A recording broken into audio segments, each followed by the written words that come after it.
Tiêu Chiến, Bạch Lộc và Vương Hạc Đệ được đề cử nghệ sĩ được yêu thích nhất năm 2025 của giới truyền thông. Cuối năm 2025, Sohu Entertainment đã phát phiếu khảo sát cho 60 đồng nghiệp trong ngành truyền thông, 46 phản hồi hợp lệ. Tiêu Chân, Bạch Lộc, Vương Hối Đế, Lý Đất Lệ và Tống Vi Long đều nhận được lời khen ngợi từ nhiều phương tiện truyền thông, trong khi Nghĩa Dương Thiên Tây, Trần Du Lăng, Lý Ý Đồng, Tống Vũ Kỳ, Dương Tử, Tân Chí Liễu, Trương Khang, Hoàng tử Trung Phàn, Phù Thủy Mẫu, Ayunga và Vương Khai Mẫu cũng nhận được phản hồi tích cực từ giới truyền thông. Nhìn chung, tỷ lệ nữ diễn viên thể hiện tốt hơn đáng kể, trong khi ở nam diễn viên chỉ khoảng 1/3 thực sự cảm thấy thoải mái và chuyên nghiệp. Các nữ diễn viên có tiếng xấu là những trường hợp cá biệt, trong khi số nam diễn viên có lời nói và hành động không nhất quán thì rất nhiều. So với những năm trước, cuộc khảo sát này đã bổ sung thêm phần theo dõi. Đối với các nghệ sĩ đã được truyền thông liên hệ nhiều lần hoặc đã từng xuất hiện trong danh sách trước đó, chúng tôi đã cố gắng tìm hiểu xem hình ảnh của họ trong mắt các chuyên gia truyền thông có thay đổi trong năm qua hay không. Chúng tôi cũng tò mò liệu, dưới sự soi xét liên tục của truyền thông, các nghệ sĩ đã phá vỡ rào cản và lắng nghe những tiếng nói từ thế giới bên ngoài hay chưa. Khi nghe tin tức, họ có chọn cách giả vờ ngủ hay đối mặt với vấn đề và thực hiện những thay đổi. Thông thường, các nghệ sĩ có dự án đang phát sóng thường nhận được nhiều cuộc phỏng vấn và xuất hiện tại các sự kiện ngoại tuyến như câu lạc bộ người hâm mộ phim truyền hình, do đó nhận được nhiều phản hồi từ truyền thông và tích lũy được nhiều thiện cảm hơn. Tuy nhiên, các nghệ sĩ không có dự án đang phát sóng hoặc hiếm khi xuất hiện trước công chúng thì có mức độ tiếp xúc thấp hơn tương ứng. Tác phẩm là nền tảng, thái độ là phần thưởng. Khi các hoạt động của câu lạc bộ người hâm mộ phim truyền hình trở thành một chiến trường mới để quảng bá phim, phản ứng tại chỗ và tính chuyên nghiệp của nghệ sĩ cũng được xem xét. Do đó, 5 nghệ sĩ được truyền thông yêu thích nhất năm 2025, theo thứ tự là Tiêu Chiến, Top 1, Tiểu Trọng, người đàn ông hoàn hảo. Trong mắt truyền thông, tính cách của anh ấy tỏa sáng trong những tình huống bất ngờ. Anh ấy tích cực quảng bá tác phẩm của mình và hội tụ đầy đủ phẩm chất của một ngôi sao hàng đầu. Anh ấy không phải là kiểu nghệ sĩ chỉ biết đọc thông cáo báo chí, anh ấy thực sự suy nghĩ và tạo ra sản phẩm. Bạn có thể cảm nhận được anh ấy đã nỗ lực như thế nào cho mỗi vai diễn. Anh ấy khiêm tốn, dù làm việc chăm chỉ và có những ý tưởng sâu sắc về nhân vật, anh ấy không bao giờ nhận công lao về mình và luôn giữ thái độ khiêm nhường, cảm ơn những người đồng nghiệp chủ chốt khác vì những đóng góp của họ. Nhiều người trả lời các câu hỏi về việc nhận vai diễn, lựa chọn kịch bản và kế hoạch sự nghiệp. Khi đối mặt với những câu hỏi lớn lao, trừu tượng, câu trả lời thường trở nên mơ hồ. Những câu như phải nỗ lực hết mình, tất cả là do số phận, hoặc chỉ là nói một đằng làm một nẻo. Họ có thể nói muốn đảm nhận những vai trò có trách nhiệm xã hội rồi lại quay sang đóng phim thần tượng. Tiêu Chiến không như vậy, cậu ấy không nói về những điều sáo rỗng đó, cậu ấy rất nghiêm túc với nghề diễn viên. Cảm giác như cậu ấy có kế hoạch, cậu ấy đã lên kế hoạch cho mọi thứ. Nhiều người nổi tiếng rất khắt khe về dàn ý phỏng vấn, không cho phép đặt câu hỏi ngoài phạm vi đó, nhưng Tiêu Chiến không hề phiền lòng khi phóng viên đặt câu hỏi ngoài phạm vi trong các cuộc phỏng vấn. Cậu ấy coi trọng cả những câu hỏi trong và ngoài phạm vi như nhau. Bằng cấp, ngày càng nhiều nghệ sĩ coi các cuộc phỏng vấn quảng bá là một gánh nặng, cảm thấy đó chỉ là những nhiệm vụ được giao bởi đội ngũ sản xuất và không muốn hợp tác. Nhưng một nghệ sĩ như Tiêu Chiến, người đang đứng đầu bảng xếp hạng độ nổi tiếng, vẫn dành cả ngày, thậm chí 2 ngày, để hết lòng hợp tác với các cuộc phỏng vấn truyền thông, chân thành thảo luận về tác phẩm của mình và quảng bá nó. Sự chân thành này đã vượt xa nhiều đồng nghiệp của anh ấy. Tôi không thực hiện cuộc phỏng vấn, nhưng tôi đã chứng kiến tận mắt. Giữa chừng, thiết bị quay phim của phương tiện truyền thông gặp trục trặc buộc cuộc phỏng vấn phải bị gián đoạn. Nhân viên vội vã chạy ra khỏi phòng phỏng vấn trong hoảng loạn để sửa chữa, trong khi nghệ sĩ chờ đợi tại chỗ. Trong khoảng thời gian lãng phí đó, anh ấy và nhóm của mình không hề phàn nàn một lời nào. Sau khi sửa chữa xong, cuộc phỏng vấn tiếp tục mà không có bất kỳ sự khó chịu nào, và sự cố không được đề cập lại trong các cuộc liên lạc sau đó, cuối cùng cho phép cuộc phỏng vấn được phát hành suôn sẻ. Sự tôn trọng và khoan dung này khi đối mặt với những tình huống bất ngờ chính là sự chuyên nghiệp hàng đầu thực sự. Anh ấy luôn nỗ lực quảng bá tác phẩm của mình trong các cuộc phỏng vấn. Phỏng vấn đã mệt mỏi từ sáng đến tối, vậy mà anh ấy vẫn chú ý đến những chi tiết nhỏ như thay trang phục để đảm bảo khán giả có trải nghiệm mới mẻ. Tham gia, tôi đã từng thấy Tiêu Chiến tham gia các nhóm xem phim truyền hình và phim điện ảnh. Thành thật mà nói, anh ấy không phải là kiểu nghệ sĩ lập tức thu hút người khác, anh ấy không quá sôi nổi hay lập dị, cũng không nhút nhát hay do dự. Mọi thứ đều được thực hiện một cách bài bản và hoàn hảo.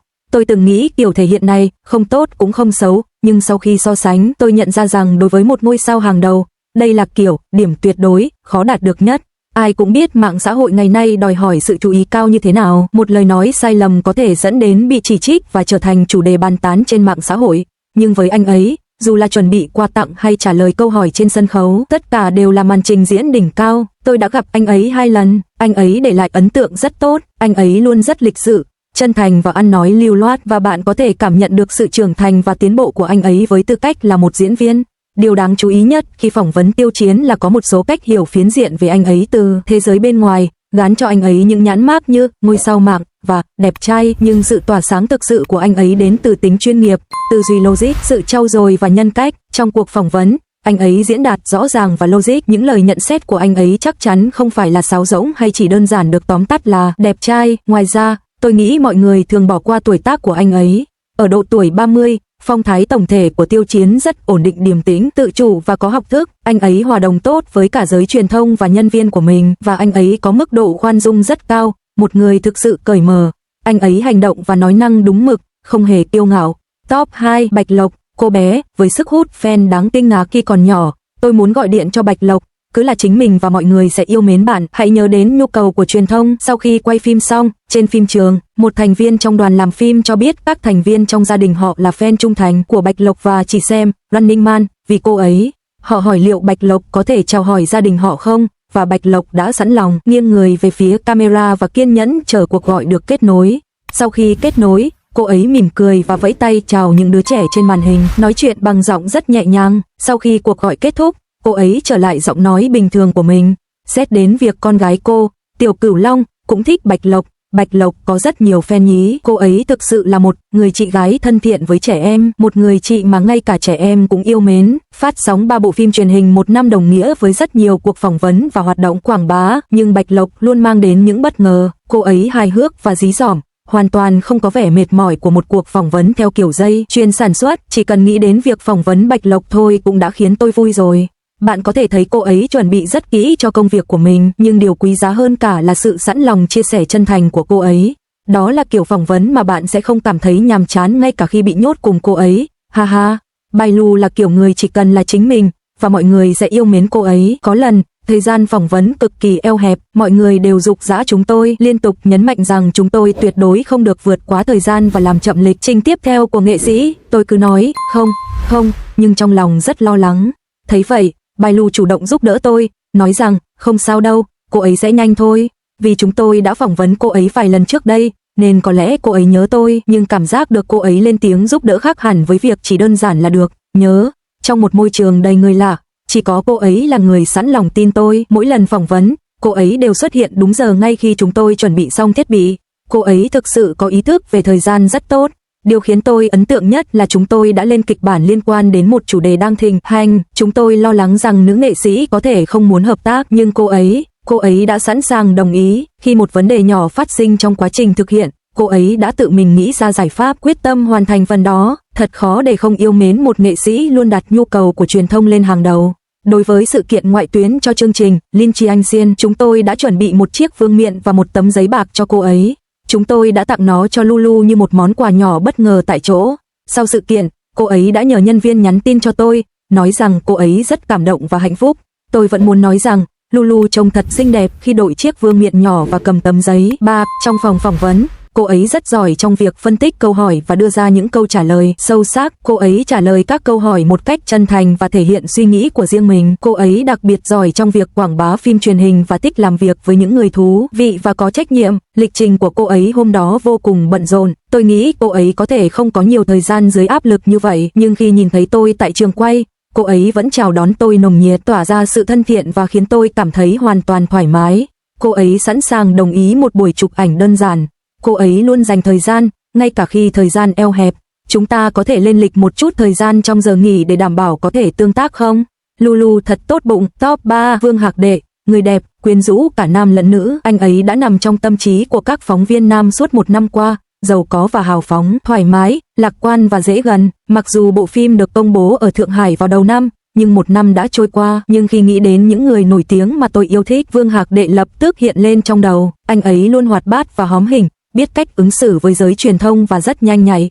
Anh ấy thực sự là một nghệ sĩ tuyệt vời. Nhóm xem phim đã bận rộn suốt cả ngày, và trong khi chờ phỏng vấn, mọi người ngồi ở sảnh, mệt mỏi nhưng vẫn gõ máy liên tục. Vương Hạc Đệ xuất hiện ở cửa sớm và ngay lập tức chào hỏi chúng tôi bằng câu, mọi người có bận không? lập tức khơi dậy tinh thần của mọi người. Anh ấy thực sự xứng đáng được gọi là ngân hàng năng lượng của ngành giải trí Trung Quốc. Cảm giác như mọi người có mặt đều là những người bạn cũ quen thuộc của anh ấy. Tôi thực sự thích những nghệ sĩ đối xử với nhân viên của mình như bạn bè thân thiết. Tôi luôn nghĩ rằng người có địa vị như Vương Hạc Đệ sẽ khó gần hoặc xa cách, nhưng anh ấy lại vô cùng giản dị. Anh ấy chủ động chào hỏi mọi người khi chúng tôi gặp nhau, và các cuộc phỏng vấn không cần phải gợi ý. Tại các sự kiện, anh ấy sẽ chủ động chào máy quay và bạn có thể nói về bất cứ điều gì trong các cuộc phỏng vấn. Anh ấy cũng nhớ những người mà anh ấy chỉ làm việc cùng trong thời gian ngắn. Nếu bạn chỉ gặp anh ấy 2 lần, anh ấy sẽ nhớ tên bạn. Tôi đã từng hỏi anh ấy có nhớ tôi không, và anh ấy ngay lập tức nói tên chương trình của chúng tôi cộng với tên tôi. Anh ấy là một người tuyệt vời. Có lần, có một sự kiện mở trực tiếp mà tất cả các nghệ sĩ phải tham dự riêng lẻ và nhân viên không được phép đi cùng họ. Nhiều nghệ sĩ chỉ đứng đó một cách lúng túng, rất dè dặt, thận trọng, thậm chí có phần bối rối. Vương Hạc Đệ dành thời gian ở khu vực được chỉ định để chơi với đạo cụ và tương tác với giới truyền thông. Ngay cả khi chờ đợi, anh ấy vẫn rất năng động, thư thái và thoải mái. Giữa sự hối hả và nhộn nhịp của thế giới, Vương Hạc Đệ có thiên đường riêng của mình. Vương Hạc Đệ toát lên vẻ lạc quan, anh ấy luôn mỉm cười, trái ngược hoàn toàn với vẻ ngoài cuốn hút của mình. Thông thường, đàn ông đẹp trai không tạo được sự gần gũi, nhưng anh ấy thực sự thân thiện. Anh ấy cũng rất dễ tính trong các sự kiện, ví dụ đáng nhớ nhất là với đoàn kịch Gia Phân Gia Câng Gen, mọi người đều hò reo, nói những điều như, nếu độ nổi tiếng vượt quá 30.000, chúng ta sẽ làm thế này thế kia, và anh ấy đều chiều lòng họ. Được rồi, cô ấy đồng ý với mọi thứ, bất cứ điều gì cũng được. Chỉ cần cởi quần áo thôi cũng không thành vấn đề, cô ấy thực sự hào phóng và tốt bụng. Top 4, Lý Lãnh Thiên, người đẹp, tràn đầy năng lượng, không cần chỉnh sửa ảnh, vẻ đẹp bị đánh giá thấp, sẵn sàng làm thêm giờ cho các cuộc phỏng vấn. Nội dung không hề thay đổi, vẻ đẹp của Lý Lãnh Thiên thực sự bị đánh giá thấp, cô ấy trông tuyệt vời ngay cả trong ảnh. Một điểm thú vị là nhóm của cô ấy nghĩ rằng chúng tôi đã làm thon gọn khuôn mặt cô ấy và lịch sự hỏi liệu chúng tôi có thể khôi phục lại những đường nét vuông vức ban đầu của khuôn mặt cô ấy hay không, nhưng thực tế, chúng tôi không hề làm thon gọn khuôn mặt hay làm mịn da cô ấy, vì vậy tôi đã gửi đoạn phim gốc làm bằng chứng. Cuộc phỏng vấn kéo dài gần đến nửa đêm hôm đó, cả hai chúng tôi đều gần như ngủ gật, cô ấy có lẽ là người tỉnh táo nhất ở đó, mặc dù đã trải qua một ngày làm việc dài, cô ấy vẫn giữ được năng lượng cho cuộc phỏng vấn. Cô ấy buồn ngủ trước khi quay phim, nhưng tràn đầy năng lượng sau đó. Cô ấy tiếp cận cuộc phỏng vấn một cách chân thành, nói năng lưu loát, sâu sắc, chu đáo và dí dỏm. Vẻ quyến rũ trí tuệ của cô ấy thu hút mọi phóng viên khi được nói chuyện với cô ấy. Randy giống như một cục bánh bao nhỏ mềm mại, dễ thương, với làn da trắng rạng rỡ và tính cách đáng yêu. Cô ấy có thể quyến rũ và châm biếm, và những màn bắt chước của cô ấy vô cùng chính xác, tạo nên một bầu không khí phỏng vấn tuyệt vời. Cô ấy không có điều gì cấm kỵ và thậm chí có thể làm những điều trừu tượng. Cô ấy đến hoàn toàn không bị gò bó. Tôi không ngờ cô ấy lại nghiêm túc đến vậy trong các trò chơi, không bao giờ hời hợt, luôn cống hiến hết mình. Cô ấy thực sự có một tinh thần chơi game tuyệt vời, và tôi cảm thấy cô ấy sẽ rất thú vị khi tham gia các chương trình giải trí. Có lần, tôi lỡ mất một buổi phỏng vấn vào ngày quảng bá phim truyền hình. Thông thường, các nghệ sĩ sẽ hủy lịch trong những trường hợp như vậy, và nếu không có trang điểm, ánh sáng, thì coi như xong. Nhưng Randy, ngay cả sau khi đã tham gia dàn diễn viên, vẫn dành thời gian để ghi hình một buổi phỏng vấn sau khi tan làm, và nội dung rất bổ ích. Sau đó, tôi tình cờ gặp cô ấy ở hậu trường một buổi dạ tiệc. Các nghệ sĩ khác chỉ chào hỏi rồi nhanh chóng rời đi, nhưng Randy chỉ mỉm cười với tôi, nói chuyện với tôi, và rất tôn trọng và thân thiện. Tóm lại, sau vài lần tiếp xúc, Randy rất tốt bụng. Cô ấy không có vẻ xa cách, kiêu ngạo của một ngôi sao lớn, thay vào đó, cô ấy đối xử với mọi người bằng sự tôn trọng và bình đẳng. Buổi phỏng vấn với Lý Landy diễn ra rất suôn sẻ. Đầu tiên, cô ấy chào đón tôi như một người bạn khi bước vào phòng phỏng vấn. Trước khi bắt đầu, cô ấy trò chuyện với nhân viên của mình trong một bầu không khí thân thiện. Trong suốt cuộc phỏng vấn, cô ấy nghiêm túc, chủ động, hoạt bát và rất thu hút. Cô ấy không thay đổi một từ nào trong kịch bản phỏng vấn, tôi có thể hỏi bất cứ điều gì. Video cuối cùng cũng hoàn toàn không thay đổi, tôn trọng biểu cảm ban đầu và không cần chỉnh sửa bằng bộ lọc làm đẹp. Tất nhiên, cô ấy vốn đã rất xinh đẹp rồi. Top 5, Song Wei Long, người đàn ông đẹp trai nhất làng giải trí Trung Quốc. Trong mắt truyền thông, tôi không ngờ mình có thể trò chuyện với anh ấy ngay từ đầu cuộc phỏng vấn. Tôi hỏi anh ấy có phải vì lạnh mà mặc áo khoác không, và anh ấy trả lời, không, là để trông ngầu thôi. Thật là buồn cười, nhưng thành thật mà nói, chiếc áo khoác đó trông như anh ấy đang mặc một cái túi ni lông, chỉ có khuôn mặt và vóc dáng mới khiến anh ấy trông đẹp. Anh ấy thực sự siêu đẹp trai, tôi cứ nghĩ anh ấy là người kín đáo, nhưng anh ấy đẹp trai và có khiếu hài hước tuyệt vời. Anh ấy không bao giờ để bất cứ điều gì trở nên nhạt nhẽo và có rất nhiều câu chuyện cười đến nỗi tôi không kịp cười. Một người thú vị như vậy nên được xuất hiện nhiều hơn. Sau cuộc phỏng vấn, quan điểm của tôi về anh ấy đã hoàn toàn thay đổi. Sau buổi phỏng vấn, chúng tôi có những việc khác cần làm và phải vội vã đến một sự kiện khác, nhưng vẫn còn một bức ảnh Polaroid cần ký. Nhân viên đã bảo anh ấy về rồi, nhưng anh ấy đứng dậy, đi vài bước, và khi nghe chúng tôi nhắc đến bức ảnh Polaroid chưa ký, anh ấy quay lại và nhờ anh ấy ký. Tôi có ấn tượng rất tốt về Tống Vi Long, anh ấy hài hước, đẹp trai và hiểu chuyện.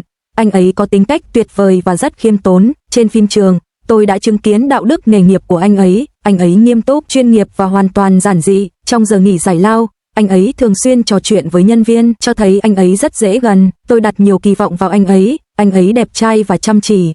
Tôi nói với mọi người tôi gặp rằng Tống Vi Long chắc chắn sẽ là một ngôi sao đột phá vào năm 2026. Vâng, tôi từng hỏi Tống Vi Long một câu hỏi trong một cuộc phỏng vấn nhóm, và điều khiến tôi ấn tượng nhất là anh ấy nhìn thẳng vào mắt từng người trong chúng tôi đặt câu hỏi và lắng nghe chăm chú. Đó là một chi tiết nhỏ, nhưng ít người nổi tiếng làm được điều đó.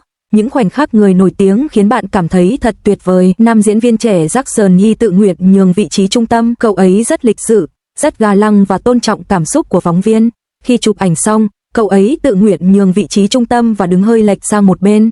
Cậu ấy cũng chào tạm biệt khi kết thúc. Khi bạn hỏi cậu ấy một câu hỏi, cậu ấy lắng nghe rất chăm chú và gật đầu đáp lại.